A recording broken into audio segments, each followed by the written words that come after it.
प्रभु को नामर गौरव हेउ। प्रभु आकस्मिक भाव जटाबाल रे आसीबा पई मते सुजोग अवकाश देले। एही अवकाश निमंते मो प्रभु को धन्यवाद दउ दउ। प्रभु को दुई महान दास मंच ऊपर अछंती, पुणी अन्य समस्त प्रभु को दास माने मध्य एठारे अछंती, पुणी प्रभु को दासी भी अछंती। समस्त को आपण मान को प्रभु जीशु को नाम रे बहुत बहुत नमस्कार ज्ञापन करे। Hallelujah, praise the Lord. हमने वाक्य शुणी सारी यथेष्ट समय भी हो सारी। केवल 10 मिनिट रे गोटे कथा कही आपण मान को सचेतन करने को चाहिए। उत्साहित तो बहुत हुअंती, टिके सचेतन हेबा दरकार। Hallelujah, praise the lord. प्रभु जीशु ख्रीष्ट एक पूर्ण वयस्क मंडली की नेबा को आसुछंती। एफेसिय 4 अध्याय ताहार 11 रु 14 टिके कही पढ़ंतु माइक रे।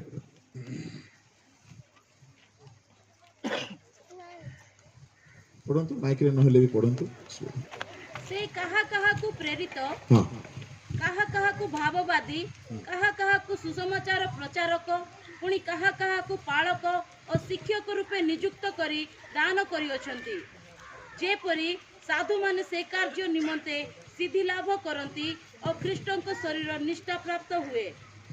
शेषरे जेपरी आमे माने समस्ते विश्वास रे और ईश्वरଙ୍କ पुत्र विषयक ज्ञान रे एकता प्राप्त हेउ, अर्थात ख्रीष्टଙ୍କ पूर्णतार परिमाण अनुसार पूर्ण वयस्क पुरुष हेउ। जेपरी आम्भे माने आ शिशु परी न होई मनुष्य मानक सठता और भ्रांति युक्त कल्पना अनुसार धूर्तता द्वारा विभिन्न शिक्षा रूप वायुरे इतस्तत चालित न हेउ, किंतु सत्य अवलंबन करी मस्तक स्वरूप जे ख्रीष्ट ताहांका उद्देश्य सर्व विषय रे प्रेम रे वृद्धि पाऊ। बस 14 शेषरे आम्भे माने पूर्ण वयस्क पुरुष हेउ। केमती पुरुष हेउ? पूर्ण वयस्क, जहार बयस पूर्ण हो जाइछि से व्यक्ति सबु विषय रे अनुभूति पाई थाए। बेले बेले शिशु माने टिके बढ़ंती भाबंती मो बापा ठारू बेसी जानिछि।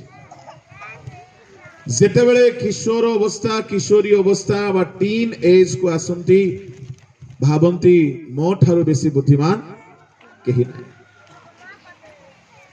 किंतु युवा अवस्था को आसिला परे जेतेबेले बुद्धि टिके मिले भाबंती मु किछि जानि नाही। पूर्ण वयस्क हेला बेलको संसार सबु विषय देखि थांती, तो से माने अनुभूति रे भल मंदर ज्ञान रे बहुत जागृत बहुत सचेतन होई थांती। आ जदि से मानको पचरा जीवो तुम लाइफ रे जदि तुमको आउ गोटे सुजोग दिया जीवो जन्म हेबा पई तुमे कोन करिवो, से माने कहिबे एई भूल मु आरो जन्म रे करिबि नै। आर जन्म तो नहीं आमर कथाटी कहूँ। गोटे बहुत बड़ अंतरराष्ट्रीय सम्मेलन रे बिली ग्राहम को पचरा गला, जदि तुमको आउ थरे सुजोग मिलता तो कौन करि थांते? से गोटे धाड़ी रे कहिले जे भूल गुडा को मिनिस्ट्री रे करिछि ताहा करि न थांते। भूल गुडा को जुबा बयस रे हुए, अपरिपक्वता रे हुए, सिद्ध हस्त नथिले हुए, अनुभूतिर अभाव हुए। जने चालक हो, जने रंधाली हो, जने पाठक हो, जने विद्यार्थी हो भूल करे सिद्ध हस्त नथिबारो, अनुभूति नथिबारो, अभ्यास नथिबारो। तेरे परमेश्वर चाहुछंती मंडली पूर्ण वयस्क हेउ, आउ शिशु परी न हेउ। एथिपाई से 5 प्रकार सेवक मान देइछंती प्रेरित भाववादी शिक्षक प्रचारक पालक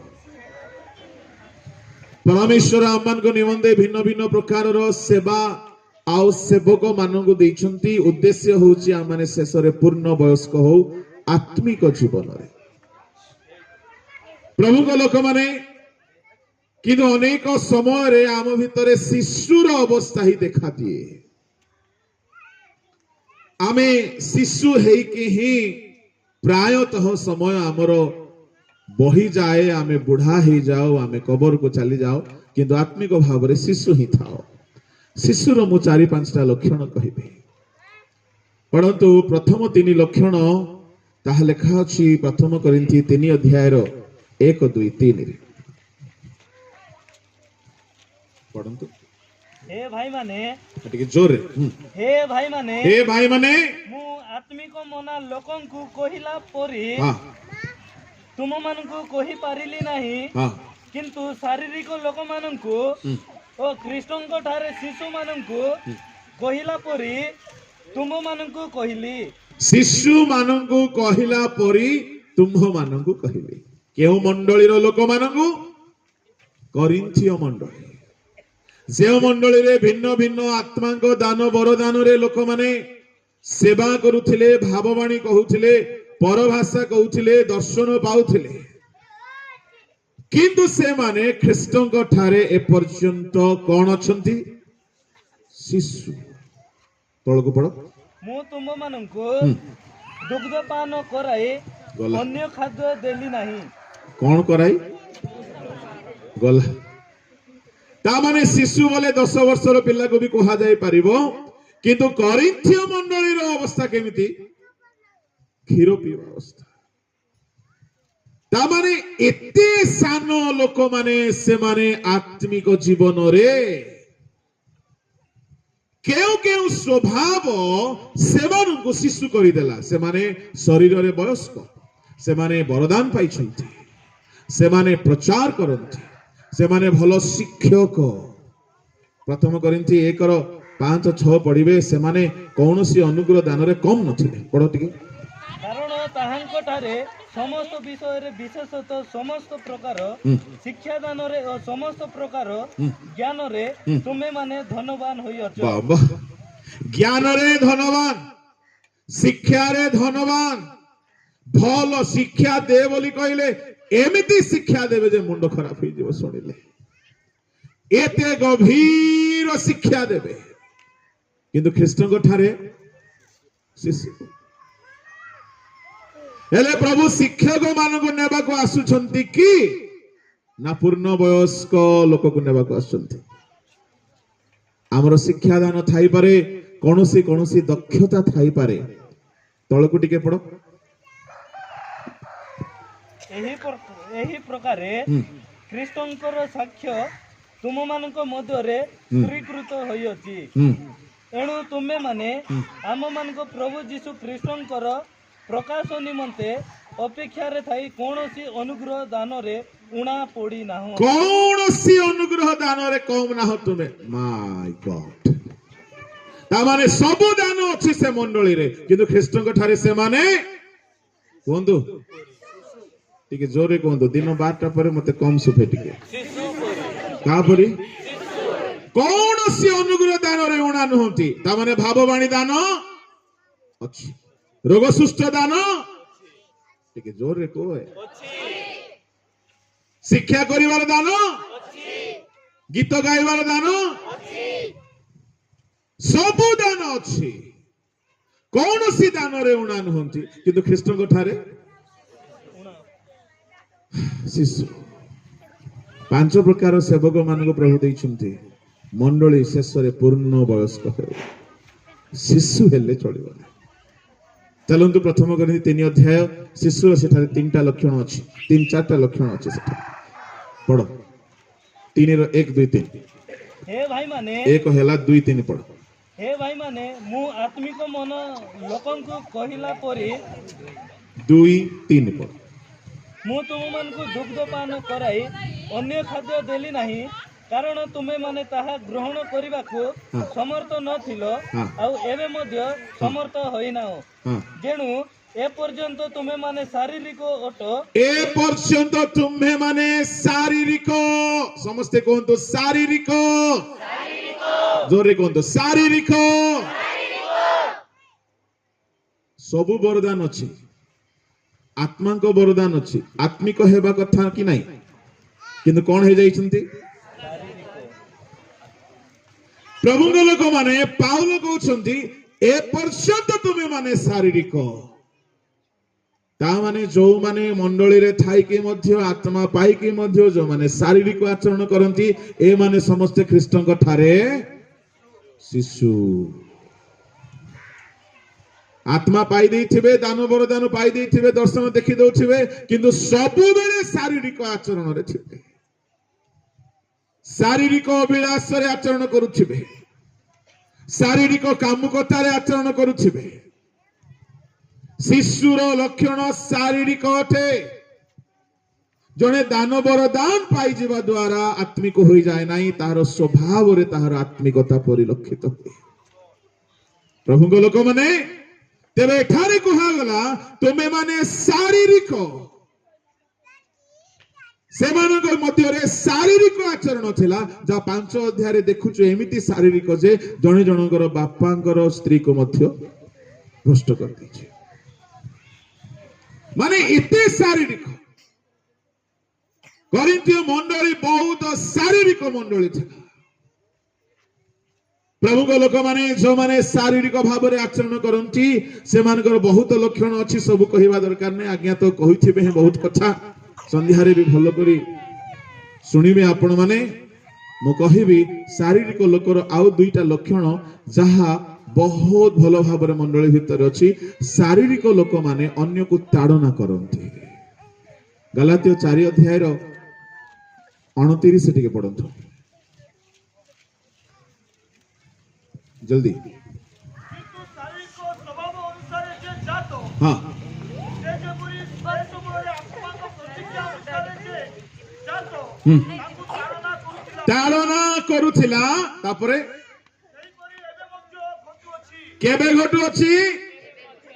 ଯେ ଶାରୀରିକ ସେ ଆତ୍ମିକ ଲୋକକୁ ତାଡ଼ନା କରୁଥିଲା, ଆଉ ଏବେ ମଧ୍ୟ କରୁଛନ୍ତି। ମଣ୍ଡଳୀ ମଧ୍ୟରେ ଶାରୀରିକ ଲୋକମାନେ ଆତ୍ମିକ ଲୋକକୁ ତାଡ଼ନା କରିବେ। ମଣ୍ଡଳୀ ଭିତରେ ଆତ୍ମିକ ଲୋକମାନେ ତାଡ଼ିତ ହୁଅନ୍ତି, ନିନ୍ଦିତ ହୁଅନ୍ତି ଶାରୀରିକ ଲୋକ ଦ୍ୱାରା। ଏହା ଏକ ଶାରୀରିକ ଲୋକର ଲକ୍ଷଣ। ଆତ୍ମିକ ଲୋକକୁ ସେ ସବୁବେଳେ ନିନ୍ଦା କରିବ, ତାଡ଼ନା କରିବ। ଦ୍ୱିତୀୟ ଆଦି ପୁସ୍ତକ 21 ଅଧ୍ୟାୟର 9 ପଦ ପଢନ୍ତୁ, 8-9 ପଦ ପଢନ୍ତୁ। ଆଉ ବାଳକ ବଡ଼ ହୁଅନ୍ତେ ସେମାନେ ତାକୁ ସ୍ତନପାନ ତ୍ୟାଗ କରାଇଲେ। ପୁଣି ଯେଉଁଦିନ ଇସାକକୁ ସ୍ତନପାନ ତ୍ୟାଗ କରାଇଲେ, ସେହିଦିନ ଅବ୍ରାମ ମହାଭୋଜ ପ୍ରସ୍ତୁତ କଲେ। ଅନନ୍ତର ମିଶରିଆ ହାଗର ଅବ୍ରାହମଙ୍କ ନିମନ୍ତେ ଯେ ପୁତ୍ର ଜନ୍ମ କରିଥିଲା, ସାରା ଦେଖିଲା ସେ ପରିହାସ କରୁଅଛି। ଶାରୀରିକ ପୁତ୍ର ଇସ୍ମାଏଲ ଆତ୍ମିକ ପୁତ୍ରକୁ ପରିହାସ କରୁଛି। 14 ବର୍ଷର ଭେଣ୍ଡିଆ 8 ଦିନର ଛୁଆକୁ ପରିହାସ କରୁଛି। କେମିତି କଥା ଦେଖନ୍ତୁ। କେତେ ଦିନର ଛୁଆ ଥିଲା ଇସାକ? 8 ଦିନର, ଶୂନ୍ୟ ହେଇଛି। 8 ଦିନର ଛୁଆ ମାନେ ସେ ଗୋରା ହଉ, କଳା ହଉ, ଯେ ରଙ୍ଗର ହଉ, କ୍ୟୁଟ ତ ଦେଖା ଯାଉଥିବ। ସାନ ଛୁଆ ମାନେ ଭାରି କ୍ୟୁଟ ଦେଖା ଯାଉଛି। ଆଉ ସାନ ଛୁଆକୁ କେହି ହେଲେ ପରିହାସ କରନ୍ତି ନାହିଁ। ଏ 14 ବର୍ଷର କିଶୋର ଏ 8 ଦିନର ଛୁଆକୁ ପରିହାସ କରୁଛି। ବାଇବଲ କଣ ବୋଲି କୁହେ? ସେ ଶାରୀରିକ। ଏଣୁ ତୁମମାନଙ୍କ ମଧ୍ୟରେ ହାସ୍ୟ ପରିହାସ ନ ହେଉ। ଆଉ ଶାରୀରିକ ଲୋକମାନଙ୍କୁ କହୁଛନ୍ତି ପାଉଲ, ତୁମେ ମାନେ ଶିଶୁ। ପ୍ରଭୁଙ୍କ ଲୋକମାନେ ଶାରୀରିକ ବୋଲି କହିଲେ ବହୁତ କଥା ଅଛି। ଗଲାତୀୟ 5 ଅଧ୍ୟାୟ ତାହାର 18-19 ପଢିବେ। ଶରୀରର ଆଚରଣ କଣ କଣ କଣ, ସେ ସମସ୍ତେ ଶିଶୁ। କହିବି ନାହିଁ ମୁଁ ସବୁ କଥା। ଶିଶୁର ପ୍ରଥମ ଲକ୍ଷଣ ଶାରୀରିକ ଲକ୍ଷଣ। ଯଦି ତୁମେ ମୋବାଇଲରେ ଶାରୀରିକ ଅଭିଳାଷରେ ଆସକ୍ତ ଅଛ, ତୁମେ ଶିଶୁ ଅଟ। कौन सी प्रकार शारीरिक आचरण करुच तुम केते बड़ शिक्षक हो जाओ हेले मध्य तुम शिशु तुम केते बड़ दान पाइथिबा लोक हो जाओ करिन्थिय मंडली रे थिला परी हेले मध्य सेमान को पाउलो कहले तुम शिशु ता माने फ्लेशली लस्ट हमको शिशु करि दिए आ प्रभु शिशु को नेबा को आसुनांती पूर्ण वयस्क को नेबा को आछंती जदि शारीरिक आचरण शिशु कर दिए तेरे क्यों आचरण हमको पूर्ण वयस्क करिवो उत्तर दियंतु आत्मिक आचरण शारीरिकता जेते कमिबो आमे सेते परिपक्व हेबाको लागिबा जेते हम ठारे आत्मिकता बढी बढ़िबो शारीरिकता ह्रास पाइबो तेणु आत्मिक शरीर वृद्धि पाइले शारीरिक शरीर क्षय पाइबो प्रभु लोक माने जेते अभिलाष ह्रास हबो सेते आपण ख्रीष्टंक ठारे बढ़िबे तेणु प्रथम लक्षण होची शिशुर शारीरिक स्वभाव थाके द्वितीय लक्षण पढ़ंतु प्रथम करिन्थियो बाबू तुम टिके रेस्ट करो तुम भलो पढुछ जे टिके रेस्ट कर हां भौणी मान को सुजोग देबा चल प्रथम करिन्थियो 3 अध्याय तार 2-3 देखिबा भौणी माने केमति पढुछंती हां हां हां हां शारीरिक अट नंबर 1 शिशुर लक्षण हूं पुणी नंबर 2 नंबर 3 होची ईर्षा वो विवाद हां तापरे तुम्ही माने की शारीरिक नुह तापरे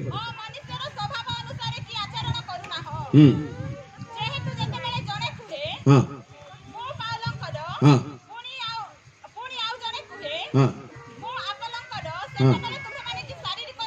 हां बस बस सेति था पाउल कहले तुम माने शारीरिक तेणु तुम माने शिशु तुम को मध्य ईर्षा अच्छी तेणु तुम माने शिशु तुम को मध्य विवाद अच्छी देखो देखो देखो ए माने एपटे भाववाणी कहि पकोथिले सियाडे कोन करि पकोथिले विवाद माडगोल भी लागि पकेबे याडे परभाषा मध्य कहि पकेबे याडे विवाद झगड़ा लगेई देबे सेपटे दर्शन मध्य देखि पकेबे एपटे शिक्षा दे पकाउथिबे शिक्षा दान रे थिबे आउ सेपटे मंडली भितरे विवाद लगे देथिबे जेउ माने विवाद प्रिय जेउ माने ईर्षा करंची सत्य कहो टिके निजको पचारो काहार प्रतिभा काहार उन्नति काहार समृद्धि देखि आपण को ईर्षा केबे आसुछि कि जदि आसुछि आपण माने शिशु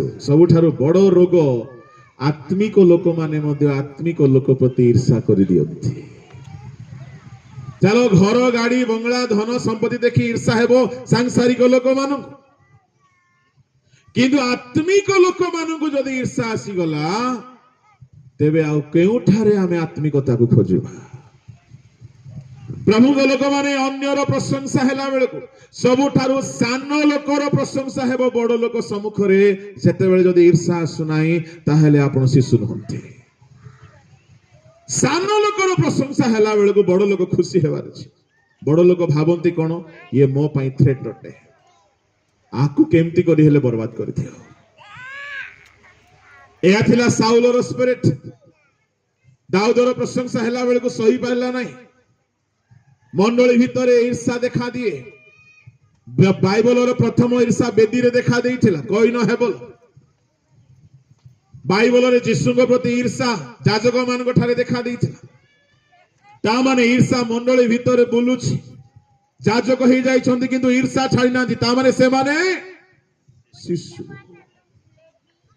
प्रभु को लोक माने शिशु को नेबा को यीशु आसु नांती पूर्ण वयस्क मंडली को गोटे औषध दिन को 3 थर खाओ ईर्षा पळेबो हालेलुया केहू औषध मु समस्त ठारू क्षुद्र अटे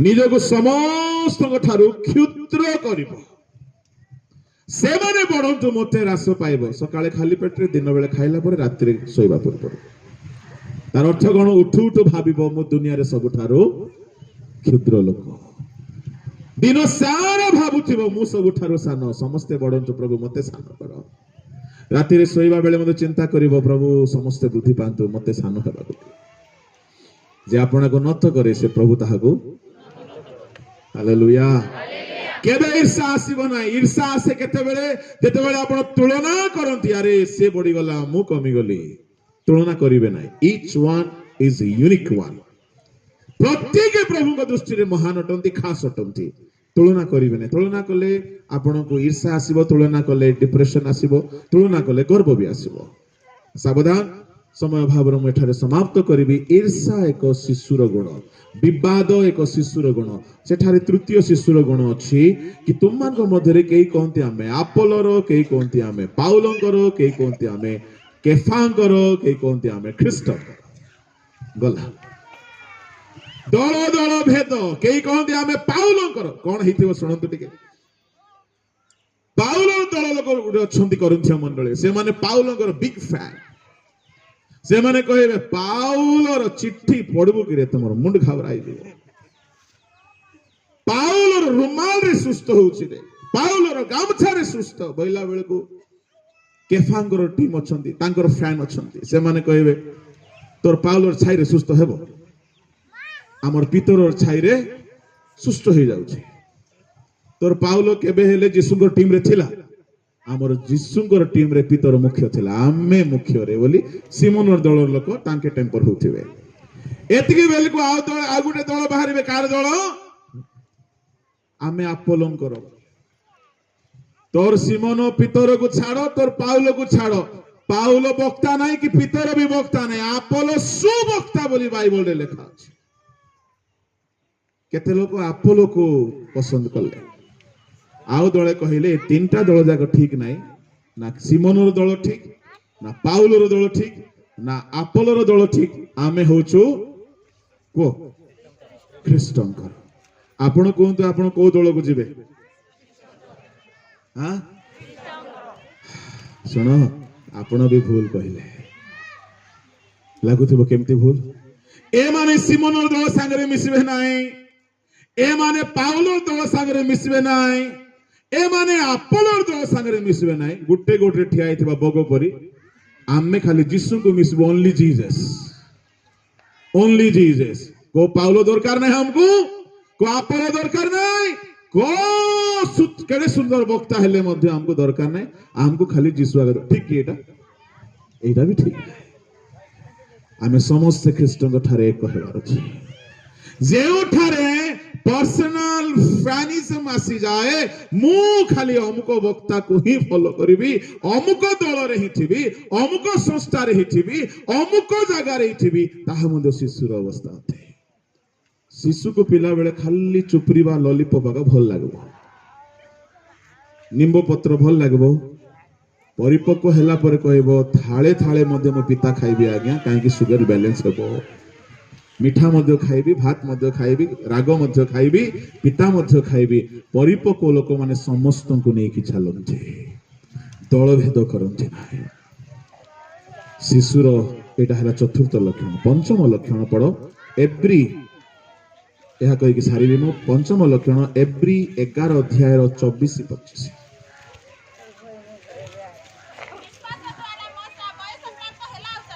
विश्वास द्वारा मोसा बयस प्राप्त हेला उतारे फारंकर कन्यार पुओ बोली ख्यात हेबा को मना कले कोन हेला उतारे बयस प्राप्त हेला उतारे से आउरी राजांकर नाती बोली फेमस हेबा को चाहिले नाही सुनंतु बय प्राप्त लोक सांसारिक सुख्याति को केबे हेले चाहिबो नाही बुझा पड़ुची बय प्राप्त हेलारु मोसा राजांगर झियोर पुओ बोली फेमस हेबा को चाहिए ना सांसारिक फैमिलियरिटी सांसारिक पॉपुलैरिटी परिपक्व लोक माने पसंद करिवे नै जो माने आत्मा रे परिपक्व तळको पड़ कोन पसंद करिवे से माने पापर क्षणिक सुख भोग अपेक्षा जेते बय प्राप्त हेले ईश्वरଙ୍କ ଲୋକମାନଙ୍କ ସହିତ ଦୁଃଖ ଭୋଗ କରିବା ପାଇଁ ସେ ପସନ୍ଦ କଲେ। ତାଙ୍କର ଚଏସ୍ ଚେଞ୍ଜ ହେଇଗଲା। ତାଙ୍କର ଚଏସ୍ ଚେଞ୍ଜ ହେଇଗଲା ଯେତେବେଳେ ସେ ମେଚ୍ୟୁର ହେଇଗଲେ। ପ୍ରଭୁଙ୍କ ଲୋକମାନେ ପାପର କ୍ଷଣିକ ସୁଖ ଥିଲା ସାମ୍ନାରେ, ଆଉ ଈଶ୍ୱରଙ୍କ ଲୋକମାନଙ୍କ ସହିତ ଦୁଃଖ ଥିଲା। କୋଉଟାକୁ ଡିସାଇଡ୍ କରିବେ? ପିଲାମାନେ କୋଉଟା ପସନ୍ଦ କରିବେ, ସୁଖ ନା ଦୁଃଖ? ସୁଖ। ପ୍ରାର୍ଥନାରେ ମଧ୍ୟ ସୁଖ, ଖାଲି ସୁଖ ବୋଲି କୁହ। ହଁ, ପ୍ରାର୍ଥନାରେ, ଉପବାସରେ କୁହ ହେ କଣ କହିବେ? ଥମ୍ନା ଖୋଲି କରି ପୁରା, ହଁ ଥମ୍ନା ଖୋଲି କରି କୁହ। ପ୍ରାର୍ଥନାରେ, ଉପବାସରେ। ପ୍ରଭୁ କହିଲେ ଉପବାସରେ ସୁଖ ଚେଷ୍ଟା କର ନାହିଁ, ଆତ୍ମିକ ଜୀବନରେ ସୁଖ।